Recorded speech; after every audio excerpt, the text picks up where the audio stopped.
All right, man. Who do I have here with me today, man? Talking to Jamison. All right, man. What's your age and your current living situation? I'm 36, and I'm currently unhoused, nomadic, couch surfing, however you want to say it. Yeah, I like how you put different aspects, couch surfing, Right. things like that. Yeah. Most of your favorite musicians are living in a van. They're homeless. Yeah, couch surfing. That's cool. So, what's a day in the life like out here for you, man? Getting fed, usually going to like a church or a park, wherever they're providing like a bag lunch. If I don't have any other, if I haven't already had like gotten groceries, because you don't need to be homeless to utilize that. Like my sister is the one who put me on to meeting up at the churches because she's a single mom with 2 kids. You know? Yeah. On top of everything else that she's doing, she's like, "Yo, that's a perfect supplement." Go to churches. So free what food. do the churches provide? Essentially, I'm not hip to all of it. I do know there are some churches who provide like heat warning, and they let you stay there for like 11 to 7. They cut your hair. Scottsdale Presbyterian does that. Yeah, they have different services that they offer, just depending on whatever supplies or time that they have to facilitate such a thing. Every first Saturday of the month, there's a feed at Rural and Southern at the not the Grace Church. It's like the smaller church that's on the south side of Southern. Okay. First Saturday every month, they do a breakfast feed.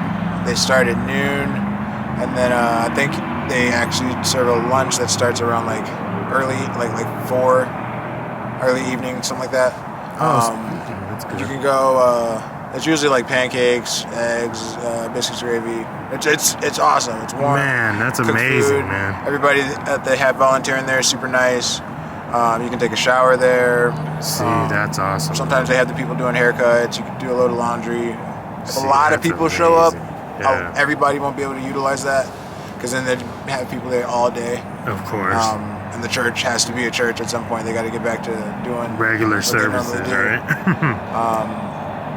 I just honestly found out about the hill right here. I didn't realize that like every day. I told you. I think I tried to say You some probably last did. time. Yeah. You probably did. Yeah. And you're not the only one. I just like finally It's came hard out to here believe, one time, huh? and I was like, because I've been up here before outside of a feed, Yeah. and I figured not that many people knew about this park, but Yeah, it's Every day something's every good. day besides Tuesday, and even some Tuesdays he'll still come for the people that don't go to Broadway. right. And, The big Hayden. feed.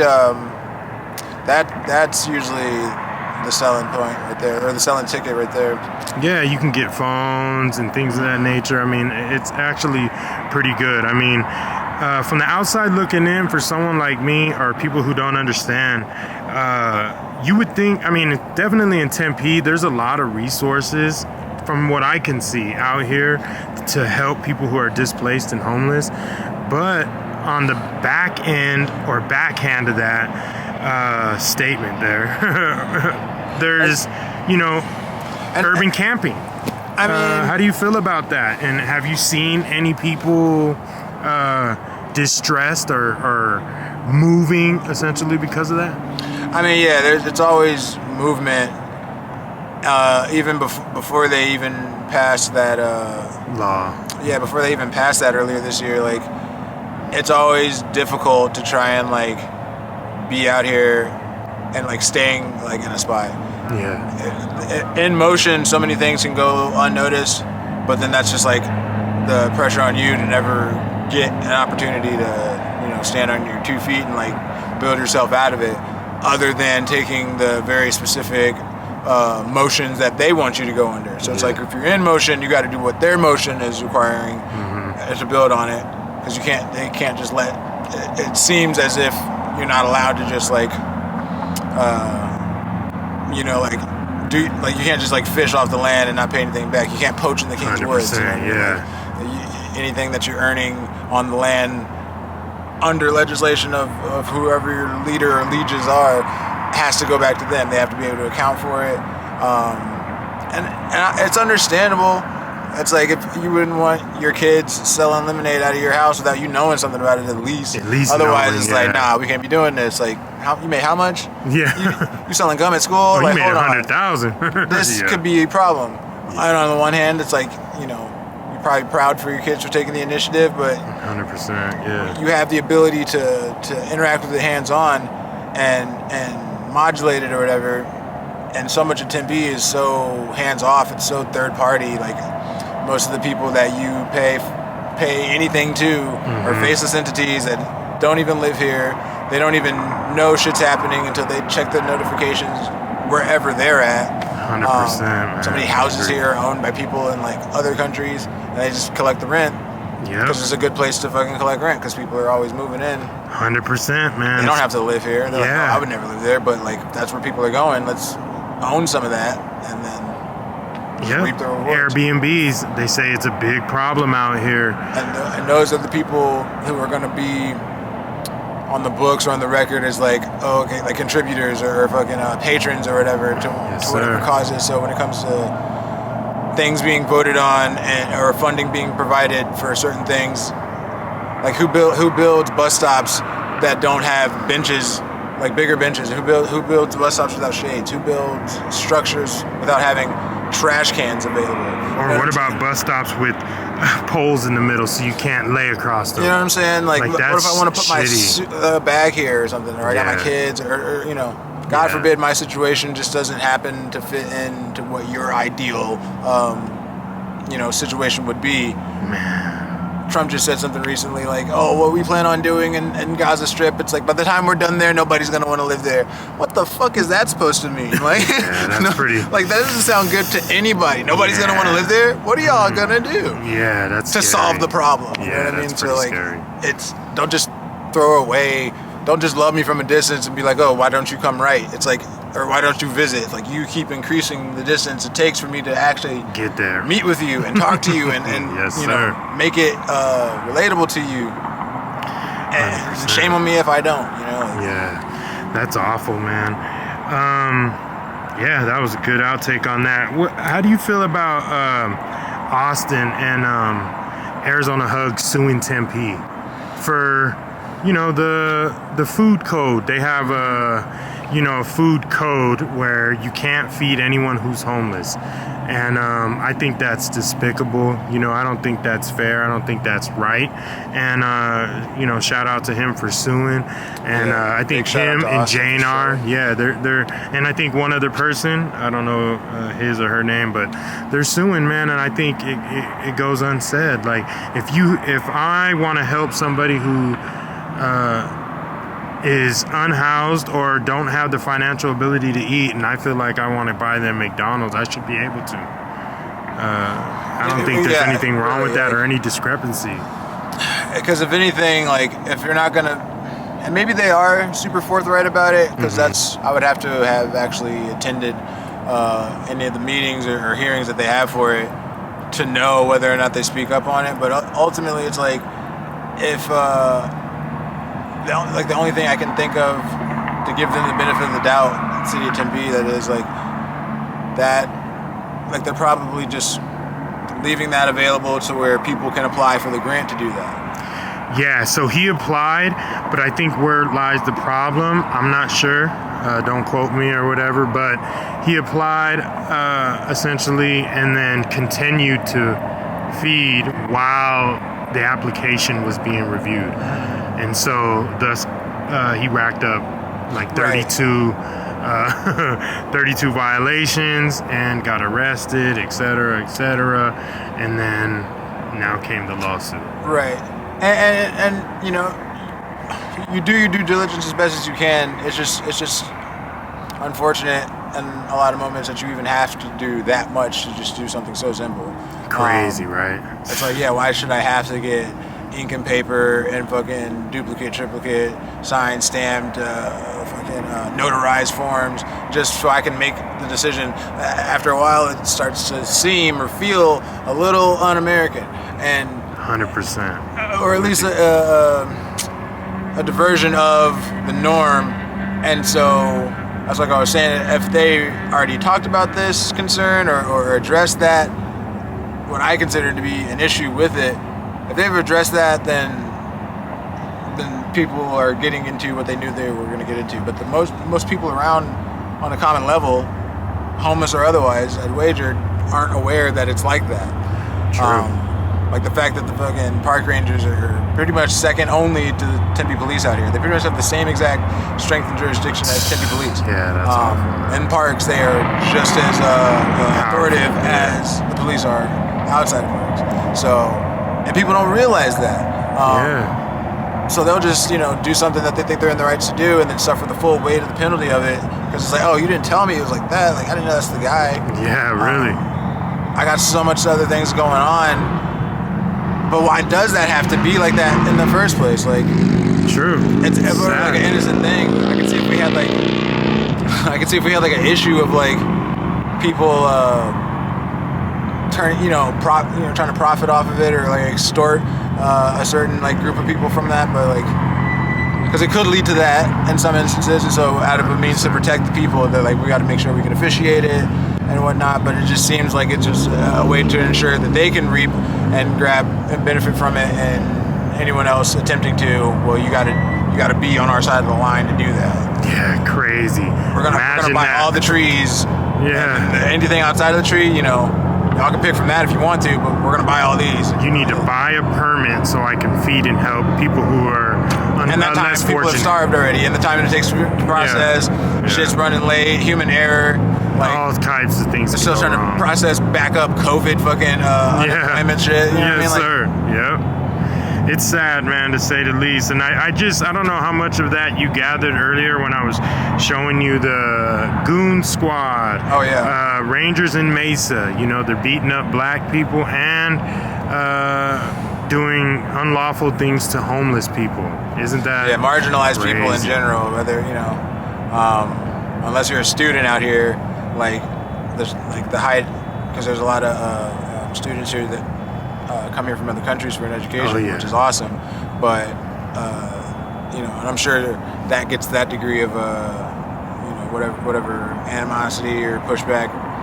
But ultimately, everything that happens under ASU is like, you're not gonna fuck with that even if you want to. So if you're not a student, though, it's like fair game. And then like I just found out recently, a friend of mine had gotten shot. This had happened a while back, but like somebody had just drove through and just kind of unloaded a gun into a group of homeless people and killed a guy. And then my friend, he was just injured though, but that's awful. Where was that at, if you don't mind me asking? Right here? I mean, it couldn't have been far, realistically. It was in the valley. Oh, okay. I thought it was like in Tempe. Because I know... It might have been, but it's like... Tempe's 20 minutes from everywhere. So if it was in Glendale, if it was in Deer Valley, it really wasn't that far. So it wouldn't matter, it just happened out here. Yeah, that's true. County in the least. Have you experienced any hatred being out here displaced, like from the store, police, shop fronts, rangers? Not really. Not necessarily hatred. It's like the Star Wars quote, like, hate stems from fear. Yeah. So I do sense sometimes moments of like apprehension or just general like dis-ease from concern, but like there's 1,000 reasons why somebody could express that specific thing. So like maybe they're just like, who knows what they've gone through in their life to cause them to like feel how they feel in that moment. Like I know I'm a larger individual, and I'm really nimble, so you don't always hear me if I'm like walking around or anything. I always try to make sure I'm like presentable and like staying clean or whatever. Like that's one thing we talked about last time. Yeah, definitely. You always said that. And without getting anybody in trouble or anything, how do you maintain a clean presence and just trying to be proactive about it? Like any chance I get, sometimes I might have to spend a little extra time in the bathroom or whatever you gotta do, right? I got friends who will let me come hang out or crash on the couch. Like it's like I'm getting a Grammy. I couldn't have done any of this without the people. It's all good.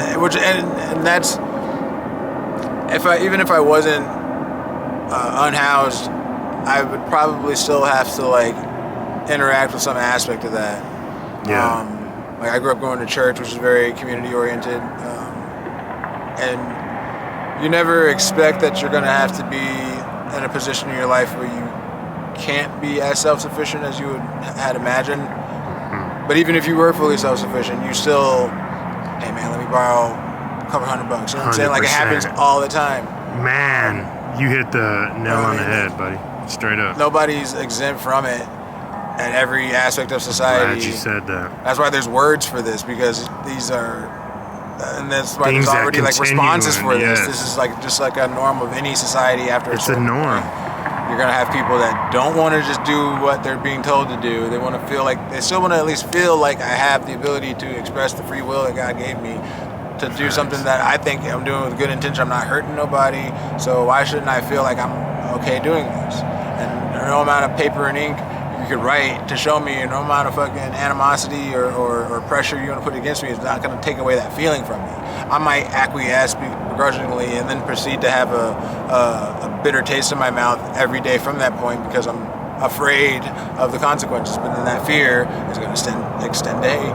And so instead of fighting fire with fire, because if they're afraid, I don't want to just face that fear with other fear. I'm going to at least attempt to understand them. So I would suggest they attempt to understand us, or anybody that they deem operating outside the ideal. It's like that, oh my goodness. I can't think of his name right now. I'm having such a brain fart.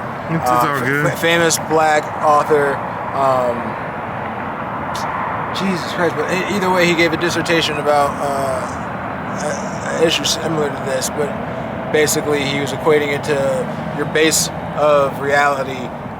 Your base point of any reality is rooted in a certain thing. And so when you have that Mississippi sheriff doing what he feels is right, when he's coming at this black student who simply just wants to get an education, their base reality stems from this, I'm just trying to get an education. 100%, But this Mississippi sheriff's belief are rooted in the fact that he feels like this person must be out of their mind to want to change the quality of their station and do something else with their life. Like, and fight against the system that gave them an identity. You have to be fucking crazy, silly to want to fight against that. The thing that marginalized you. Why don't you just want to stay just where go you with are? it. Yeah, just and roll they with truly the believe they're doing what the right thing is. Yeah. And so just to come at them or attack them with just meeting them on that energy is just stuff's gonna blow up. The blow up's gonna cause the blowback. Things It's get gonna fucking scattered. implode. And so, or in any degree, whether implosion, explosion, it definitely like destabilizes any strengths that were being built. Like, 100%. that's like the famous quote: "Never waste a good fucking crisis." Like, so if you can be involved under the scenes and making shit happen and creating borders that put people at odds with each other together, so because you already know the result of that is they'll just kill themselves off and then we'll take it. So I'll cause an issue which is going to cause people to react, and whoever jumps above that line is like bam, bam, bam, bam, get them out of the way. Yeah, I agree. And people are just nodes for information, and a chain of information is a wonderful thing. And as soon as you start breaking any aspects of that chain, people don't know what to do. Panic ensues. You know what I mean? Nobody hears from you. Yeah. Nobody knows how to really just like, if all their bases that their reality is nestled on comes up from underneath them, whether you're a student or you work out here, or you're just out here for vacation, like. I've actually, not to cut you off, I've actually had people. I talk to a lot of people out here, man, and I've had people say that they're doing this just because. They're out here on the streets as a test, as a test to themselves or a testament to themselves. Mm-hmm. And I've definitely felt that. And like, if I'm being like completely honest, of like my whole self, the only reason I feel the main reason people have that type of take on it is before anybody else asked them that question. At some point, they would have had to ask themselves that question, because it's like you see it happening before it happens. And there are some cases where people just get hit in the midst of something, and then like they don't know how to react, and then it all happens so fast. But it's like, even with that, it's like if you were paying attention and being honest, you would have seen it coming before it happened. Unless it's something truly tragic or an incident happened or somebody passed away or something, and those happen, but your whole economic base and shit like that, reducing you down to having to live outside of your comfort zone and shit like that.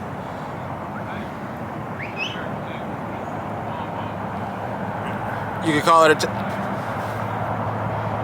test. You could call it a trial. You know what I mean? Just to try and legitimize it on the back end. Yeah. Man. And it's like, maybe I should have listened to things that people told me to forewarn this. And then you can't really appreciate that until you go through it, for better or for worse. Yeah. That was good. I feel the same way, man. Now, I gotta ask, man, does your family know of your current situation? And I asked you before, I think, are you from Arizona? Not originally, no. Where are you from, and what led to you coming? I grew up in Virginia, and so my dad had really wanted to be in the Southwest since as long as I can remember. And so we moved out here in 2005. Oh, okay. And so at this point, I've lived here longer than anywhere else. But so this is home for sure. Yeah, I'm probably going to be moving back to Virginia soon, like maybe as soon as next month, which is not tomorrow next month, but like within the next month. Yeah. Because my sisters stay out there. They know like some capacity of it for sure, and I just never really talked with them to an extent about it, but I've always been like that in general. Like I just keep things close to the chest, and like I recognize that I was equipped with a set of skills and the ability to be able to reason and recognize how to get myself through this. So I definitely don't feel like I'm a victim of anything. So I don't want to burden anybody else with something that's like my issue. You know what I mean? Like, yeah. And I told my dad at one point, but we still talk very sparingly. Not over any bad blood or anything. It's just we've always kind of just had like an estranged relationship. Yeah. So did you get any idea or get to check the temperature on how they feel about you being out here, or no? I hadn't really asked. I could sense that, at least from my sisters, they're like concerned for sure. People are definitely a little worried, and like it's like the whole.